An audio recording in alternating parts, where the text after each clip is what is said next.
Chapter 14. The sun was setting, causing its light to wash balefully over the landscape, casting the two men standing on the top of the gorge into sharp relief. Pain stood with Ichi, the two of them taking in the devastation of the land. No part of the once beautiful gorge was left unscathed, not the land, not the rocks. Not even the water. The water was also churning agitatedly, testifying to the ferocity of the battle that was fought there. It appears that Kakazu fought with all the elements, but used Karldin and Fudan primarily. It appears Naruto-kun answered twice with Makotan, but used mostly Suidan later. I can see the remnants of the chakras used, they are still strong in the air. Ironic. Naruto-kun defeated Kakazu using only the elements. Too bad Kakazu is dead. Ichi looked over the land with his Sharingan, trying to reconstruct the battle that was fought there. Uchiha Ichi was not called the prodigy of prodigies just for his supreme skill in battle. His mastery of the Sharingan was absolute, some said it even approached that of Madara.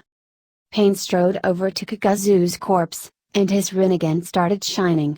He clasped his hands in the ram seal, and turned to Ichi. He is dead, but will not remain dead for long. I still have need of him. Ichi's eyes widened at this statement. Did Pain actually mean what he meant?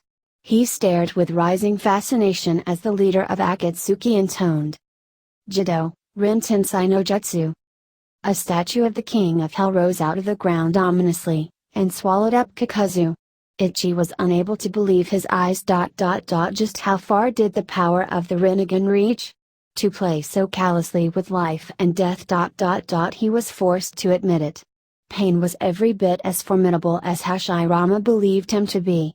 He watched as Kakazu stepped out of the statue, fully revived and staring incredulously and fearfully at Pain. Ichi found himself feeling much the same, only he did not show it. He had thought that he could beat Pain in a fight now that his Mangekyo was eternal. But now he wondered how strong the leader really was. I did not resurrect you for nothing, Kakazu said Pain impassively, paying no attention to the reactions of his companions. Or in Ichi's case, an absolute lack of reaction. What did you learn in your battle with Uzumaki Naruto? I can see the chakras that were used in this place. Kakazu schooled his stunned expression back into one of indifference, but his awe did not escape Ichi's trained eyes. Ichi noted that Kakazu did not have 5 hearts this time, but only his own. You pulled me from death. How is that even possible? And why don't I have all my hearts? Kakazu asked. Pain's eyes narrowed slightly, but he answered. That is not your concern, Kakazu. Just know that I am outside life and death. Now answer me, unless you want me to send you back. He said in a smoldering voice. Kakazu looked extremely taken aback at this threat. He knew Pain could carry out that threat easily. Fine. You want to hear how a boy barely in his teens destroyed me, I who have fought against even the Shodai Hokage and lived? You had better be careful, Pain. I know nothing of how strong you truly are. But I can say the same about Uzumaki Naruto. I could not make him fight at full strength. All I know is this: only you. And possibly Ichi can beat him. He can grind all the other Akatsuki to dust easily. We would have to be together to fight him and live. Let me tell you how the battle went. Kakazu stared with apprehension as he saw the multitude of trees descending upon him, burning ominously with the fire he himself had thrown.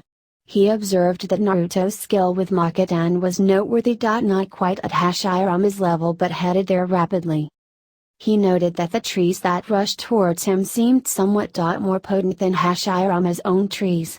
His giant lashed out in all directions seeking to cut through the mass of burning trees descending on him, succeeding partially. Once again, it was his giant against Makotan. And once again he was being overwhelmed. Frustration took over Kakazu as the hundreds of massive trees converged on him like vengeful serpents, burning gleefully. He evaded most of them, but one tree snaked behind him and branched out forcefully, catching him off guard. His arm was torn off, but he had ways to repair that. His arm was stitched back by his most powerful technique. With it he was practically unkillable. He saw Naruto smiling as the wood release raged about him unabated, seeking to destroy completely. But he could not keep this up for long. The trees were too large and he had to use powerful body flickers to evade them. One of his hearts gathered wind chakra on a massive scale and another heart ignited it with a powerful fire technique. Fire blasted in all directions from Kakazu's position, a deluge so hot that it actually melted most of the trees around him. He could see Naruto frowning, and letting the remaining trees merge back into the earth. He sighed in relief. Makoton was too hard to counter effectively for someone who was not Uchiha Madara. It did not matter, though. He had a good idea of Naruto's skill with Makoton with the use of that single technique. Now to escape alive from this battle. He snarled as he suddenly hit the earth face first, his jaw breaking from the impact. The boy was a little too skilled with the Shunshin.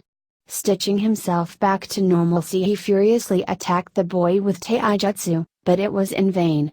He received his second surprise of the day. This was like fighting Hashirama and Madara at the same time. The boy obviously was a prodigious sensor ninja, and had Hashirama's grace and strength. Kakazu's every punch was effortlessly parried and his kicks were cleanly evaded. It was almost careless. His deadly hair tentacles dug into the earth, trying to pierce his opponent and augmenting his taijutsu, but it was of no use. Every attack was evaded, and returned to him with deadly force. He grunted as Naruto caught his punch in a deadly grip and broke his arm at the elbow joint. The boy's speed was very high. He could only watch as Naruto without pause caught his other wrist and slammed an elbow into his chest, then crashed a knee into his abdomen and fluidly delivered a kick that sent him flying several hundred yards away. He took back his right hand heart, pouring his complete chakra into the Kitten and Fudan hearts. Time to overwhelm his opponent with his strongest fire technique. Hado Hado Arashi! He yelled and the air heated up completely for half a mile in all directions, a prelude to an unbelievable fire technique. He saw the ground shaking. And cracks appeared everywhere around Naruto. For a large distance around them, the air itself began catching fire. The heat was so intense that the ground itself started melting. Kakazu smirked nastily, and formed the ox seal to release the full power of the technique. The air turned white hot and combusted spontaneously, deadly white fire blasting the entire gorge all at once. There was no way the boy would have escaped from this technique. No way. A technique was a manifestation of supremely hot fire for a few moments, but devastating in its effect. He let his massive firestorm die down, observing the damage done to the area. All the water in the gorge was gone. The ground was glass for half a mile in all directions, testifying to the power of the technique. Kakazu slowly walked towards the huge cloud of smoke drifting from Naruto's direction, sure that his opponent was probably a smudge of ash by now. He couldn't be more mistaken, for as the smoke cleared he saw something impossible. Absolutely impossible. It was a wall of water. 10 meters thick, 60 meters high, and 1 mile long. Kakazu stared at the miraculous technique, unable to believe his eyes. He saw Naruto standing behind his water wall, holding his palms out. Kakazu cursed fervently. There was no way his fire technique could have gotten through a water wall this thick. He began to run away hurriedly, flashing through the land away from his enemy. This was getting too dangerous, there was no telling what could be done with that monstrous wall of water. Makoton, Makazai no Kimosho. The ground started to rumble everywhere, and huge pillars of wood arced up to form a massive dome so huge that it confined him, Naruto. Along with the humongous wall of water. Kakazu knew he was done for. He had to fight for his life now. A single shaft of sunlight illuminated the otherwise dark prison of wood, throwing Naruto's water wall into sharp relief. The silence was deafening. "Got me, huh?" called Kakazu, hearing his voice echo around the huge dome in which they were imprisoned. The creation of this. This dome of more than a mile in diameter confirmed his suspicions more than anything. This boy would be as strong as Hashirama, possibly even more. He could make out Naruto slam his palms together and yell out his technique. Suiton, Manda Uranojin. He could only stare open-mouthed. There was no doubt that all the water in the gorge was in that water wall. Naruto's technique caused it to rush towards Kakazu at a dangerous velocity, forming into tens of thousands of water snakes. Those fangs looked very sharp. Kakazu knew he could not overwhelm water manipulation at this level. No fire could burn an entire lake. The snakes of water began piling up upon one another, all the water transforming into the deadly creatures. As far as he could tell, there were about 1,000,000 of those snakes of water rushing at him in a wall spanning the diameter of the dome. He narrowed his eyes as he charged towards his doom with his giant lashing out. If he was going to be taken down. He would die fighting. The last thing he felt as he was torn down to his last shreds was nothing. But the last thing he saw was the wood dome dissipating and all the water flowing into the empty gorge dutifully. He closed his eyes and let go as the earth claimed him in his burial. Ichi listened closely as Kakazu described the prowess of his old nemesis, though he knew it not. He had expected Kakazu to die, but not expected Pain to resurrect him. In his mind, it had been the perfect solution. Cause the death of an Akatsuki, give Naruto more information on Akatsuki and at the same time give him more experience. But things were spiraling out of control. Pain would now have an accurate idea of Naruto's strength, and he would desist from sending any more Akatsuki against the reborn Shadai. Ichi could imagine the scale of the battles Naruto and Pain would fight. They would be a natural disaster. Or if he and Pain fought, the two of them and himself were in a different league as shinobi. Eternal Mangekyo, Makodan and the Rinnegan. All existing at the same time and pit against one another. All I can hope is the scales are in Konoha's favor. What else can you do, Pain? What other powers are you hiding? Naruto stared as he came face to face with what was Kirigakure in this age. The last he saw the place, it was a backwater village with a few ramshackle Dodan-grown houses. The first war had been generous to Kirigakure, as many strong shinobi settled in its marshlands, not wanting the strife of the war. In the end, Kiri's special attribute as a haven from war turned it into a war-torn mess. Ironic, thought Naruto. Shinobi who wished not to fight, that was ridiculous. Truly, strife would always persist in the world. What he really wanted as Hashirama, and now as Naruto, was that strife existed for the right reasons.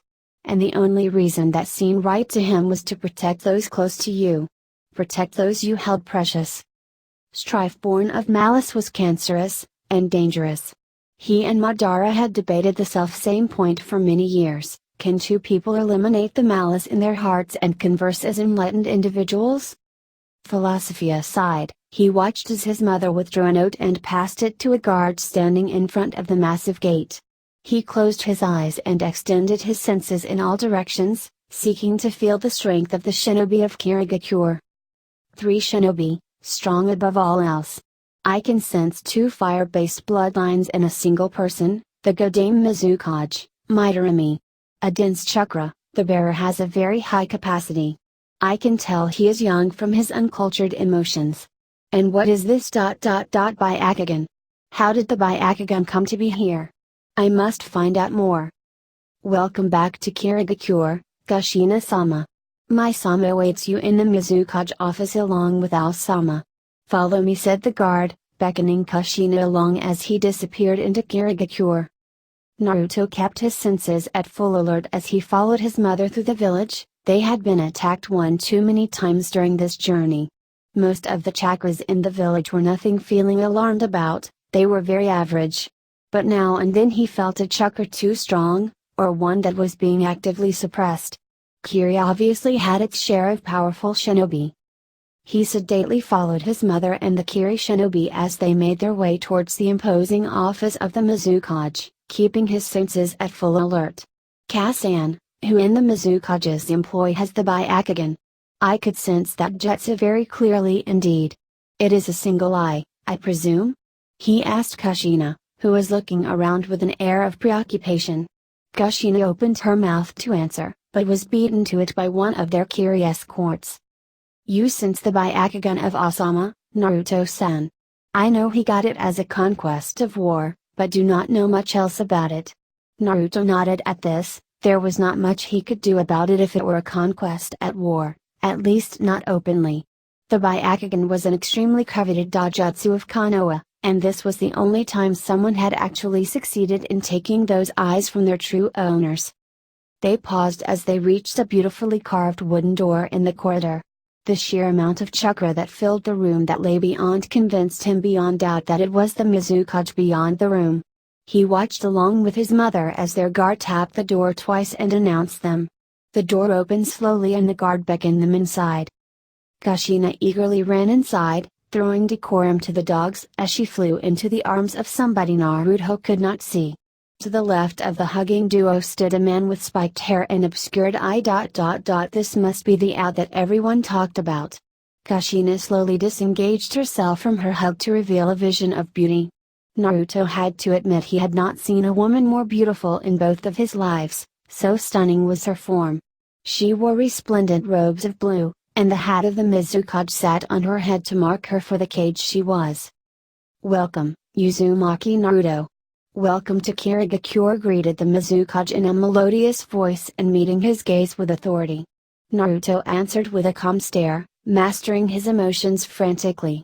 It would not do for him to gawk at the woman like some common teenager, which would be an embarrassment. "You are a teenager, you idiot. You might be older in mind than everyone in this room put together, but you still have to answer to the urges of your undeveloped body. I can't believe you are lusting after someone other than your beloved Mito," insinuated Kurama. Naruto hissed at the perverted Biju mentally. It had the knack of dragging out discussions he was most uncomfortable with. "Would you stop that? This is the teenage Naruto lusting after the Mizukage, as you very well know. I am no longer an old man, you annoying fox. I have all the urges of a teenager. Damn my Senju vitality. It is really not helping matters here." Naruto could hear the fox chuckling in response as the Mizukage strode towards him sensually. He tried to keep himself from blushing as the beautiful woman bent down and kissed his cheek softly, saying, "I have always wanted to meet Kushina's son. She told me so much about when you were a little child during our rebellion.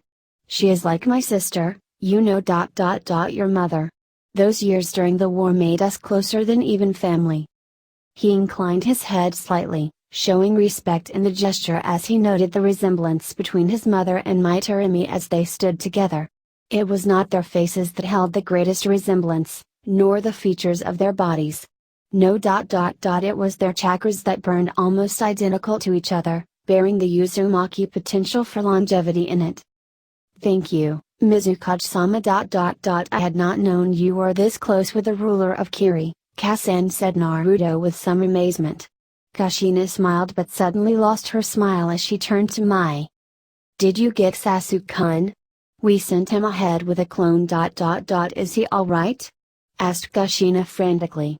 Al stepped forward and reassured Kushina soothingly, "We received your Uchiha, Kushina-sama, and he is under care from some of our foremost medical experts. His confinement and triggering of the cursed seal has had some unknown effects on him. He will have little to no control over his emotions. Our mind readers will penetrate his psyche for any." "No," said Naruto firmly. Ao, Mai and even Kushina looked at him with surprise on their faces. "No. I appreciate the friendships between the three of you. But I will not allow someone of other nationality to look at the mind of Konoha Shinobi." Kushina shook her head desperately. "Naruto, you do not know what damage Sasuke may have sustained. Please. Lay aside your loyalty to Konoha and let us go to the aid of Sasuke-kun." Ao snorted as he looked at Naruto and sized him up. "He is only a rookie jounin, Kushina-sama, and must be under your command. You can overrule him if you so wish. Not to mention, he is your son," he said forcefully. Naruto slowly got up and walked to Ao, his anger rising by the second. The Mizukage watched him carefully as he stalked toward her right-hand man like a predator. "Quiet, thief. You know nothing about me. Kasan, please request the Mizukage to yield Sasuke to me now. I can heal him just fine," said Naruto as he stared balefully at the occupants of the room. Something did not smell right to him here. Mai and Ao were exuding emotions of anxiety and trepidation. But what amazed him was his mother. She too felt anxious and on edge. What was going on here? Naruto rounded on Kushina when he was faced with these emotions and stony silence. I should have sent Sasuke back to Konoha after I defeated Kakazu. I sent him here on your insistence. Why do you hesitate to ask for Sasuke to be returned, Kasan? Boy, you understand nothing of these matters. They are far above you. Leave it to the US. Young boys have no place in matters that decide the fate of nations. Leave now, or else. Snarled Ao, and Naruto felt the anger in the man. His eyes narrowed as he considered his situation. The Kiri shinobi were acting oddly, and that meant that their mission was being compromised. Kushina had closed her eyes after she heard what Ao had said to her son, knowing it would not end well. Naruto held out both palms, and a blazing blue ball of chakra shimmered into existence in them. He looked at the Mizukage with hard eyes. Take me to Sasuke now. Or else. Blue light cast everything into sharp relief as Naruto held the Rasengan in each hand, looking impassively at the leader of the mist. Naruto could not believe what was happening. These were the people his mother trusted? Was her judgment truly so weak? Any act of aggression upon our Mizukage will be considered an act of war, Breath. Do you really want to bring war down upon Konoha so early after it coasted over the last one? So selfish. He shook his head. Naruto stared at the man with disbelief. You refuse to return Sasuke to us, and you accuse me of not sitting back? Why do you wish to poison our relationship so fast? I trust you, Mizukage-sama, to an extent. And that too only because of Kasan. I will not extend that courtesy to you anymore if you insist upon this foolishness.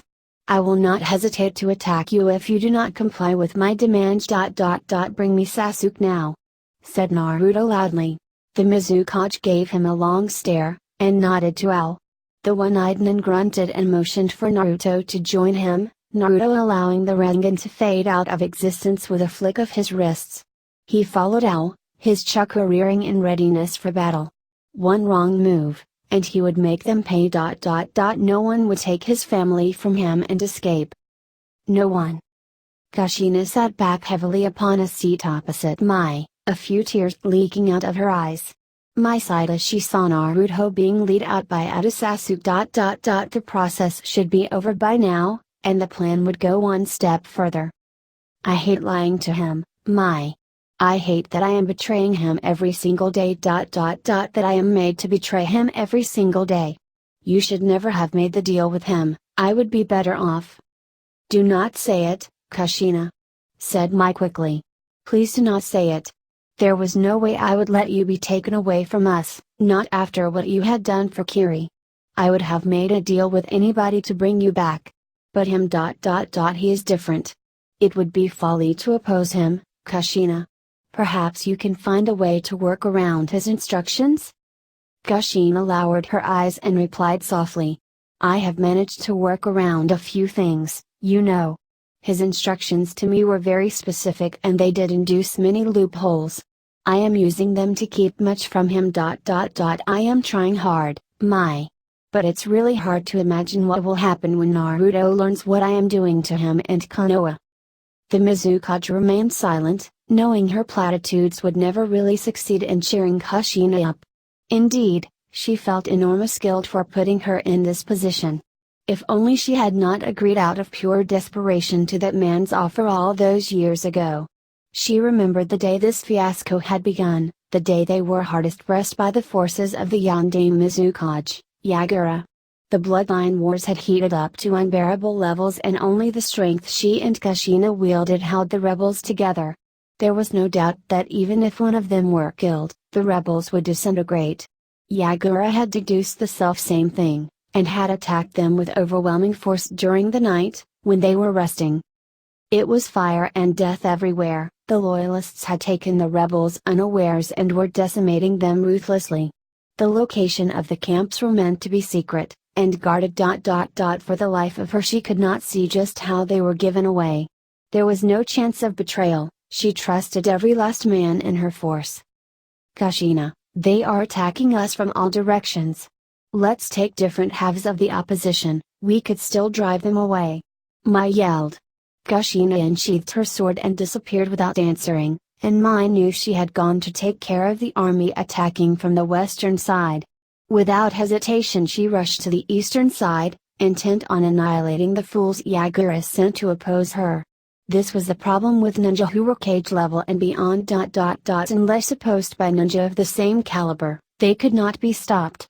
She knew that her strength was more than enough to deal defeat to those who opposed them today. The sight of the misfits who attacked them confirmed this more than anything else. They were just missing Nin. With no warning or prelude she unleashed enormous water dragons and fire dragons to meet the opposition, causing elements that were opposed to each other to work together in a rare harmony.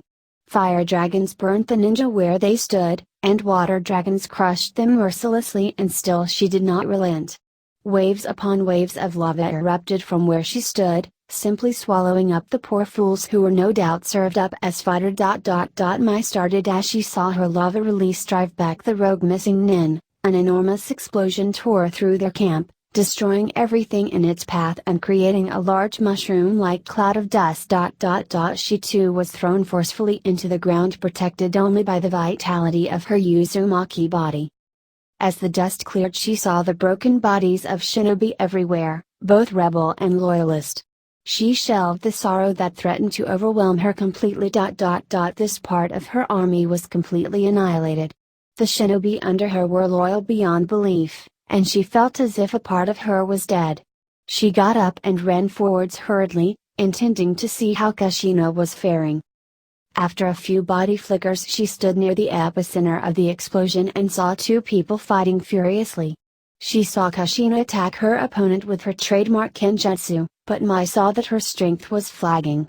Kushina's opponent wore a black cloak with red cloud designs, and his face was obscured by a hood. That was all could be seen of his features. But Mai could see how effortlessly he blocked Kushina's strikes with his own katana. It was as if he could anticipate any strike from any direction, and his strength exceeded Kushina's. Kushina would not win this battle. Before she could make a move, she felt herself being pulled forward by some unknown force. The stranger caught her by her collar. And the next thing she knew, she was hurled into the ground with terrific force. She groaned with pain, knowing that multiple bones were broken and there was no way she could join in now. She watched as the stranger drew back his sword and slashed at Kushina. The might of the blow was unnatural. Kushina was hurled several yards away and her sword was shattered. Mai could not believe it. Kushina was superior in technique, but the man was superior in some other unknown way. He moved like he could not be defeated. Mai watched as the man appeared in the air above Kushina and thrust his sword through her stomach.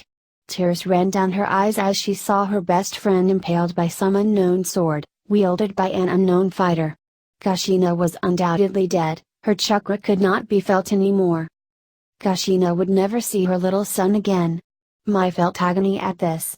Her closest friend's family was now torn apart in every way possible. Kushina was killed in a land that had little to do with her, and she would never see that son she loved so much ever again.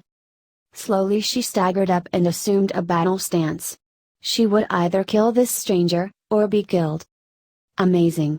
You can still fight after being hit by that. Madarumi, I wish to join your forces, said the stranger in a deep voice. Mai stared at him, unable to believe the stranger's words. He had killed much of her forces, and he said he wanted to join in? You killed them all. You killed Kushina. I will kill you, she said in a cold voice, gathering every last drop of chakra in her body. The stranger waved his hand in a dismissive gesture, and she could actually feel the disdain he emanated. No one can kill me. No one is strong enough to kill me, not since. Here his voice faded, but picked up soon enough.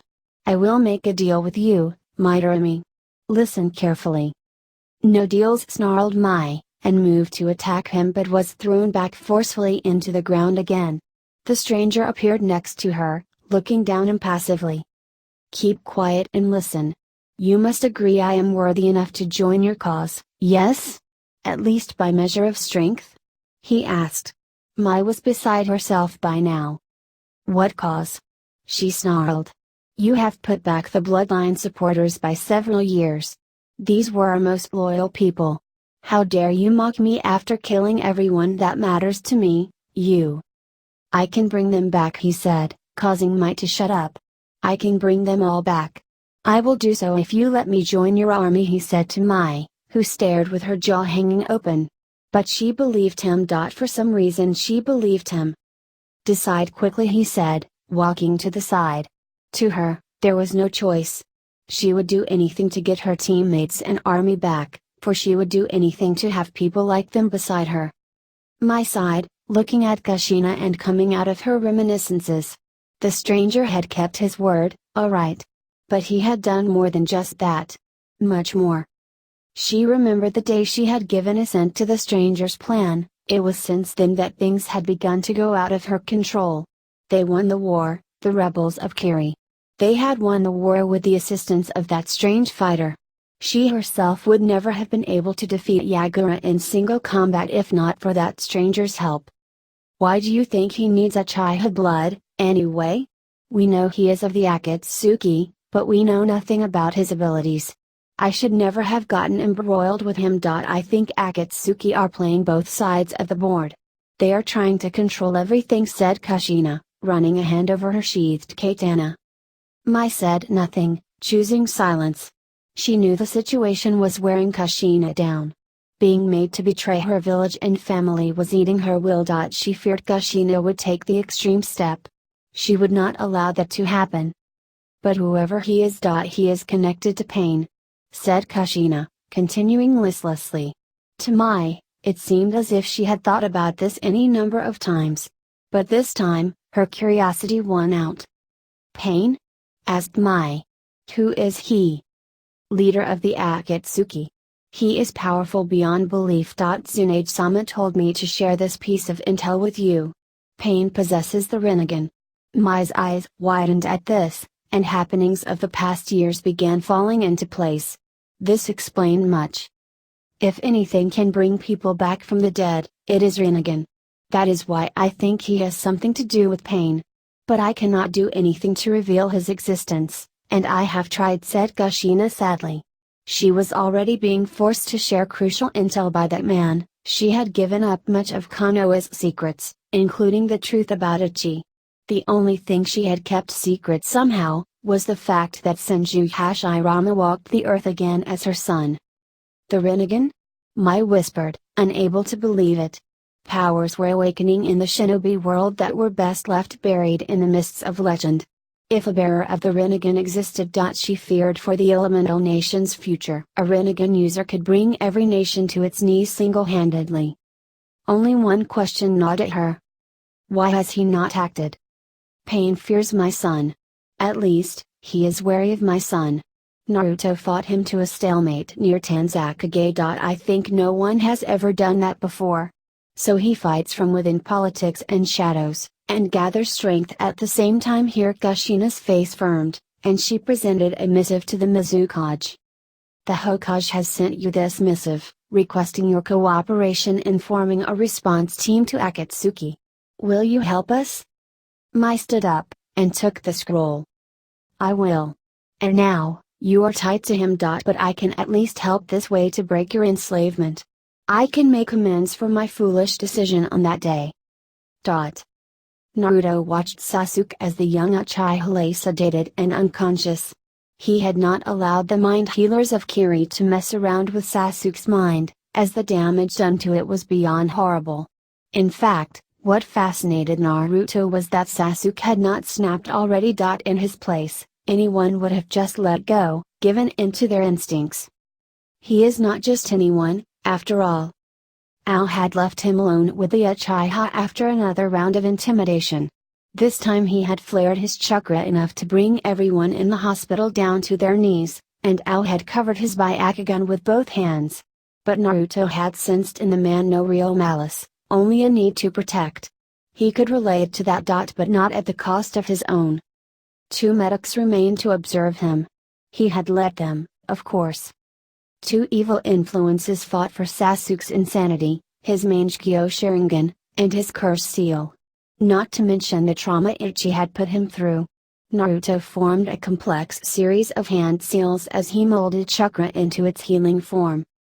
Yin chakra to contain the Mangekyo's darkness till Sasuke is strong enough. Only my Yin chakra can overcome the Mangekyo's power. Yang chakra to wipe out the remnants of that disgusting curse seal. Makodan chakra to strengthen his eyes, and to stave off blindness for a much longer time. I will heal you, Sasuke. His palms shone green, and his already green eyes seemed bright like living embers as he laid his hands upon the Prana Uchiha. The medics watched with round eyes as Naruto used all the talent of his previous life to split the flow of his chakra into 3 streams.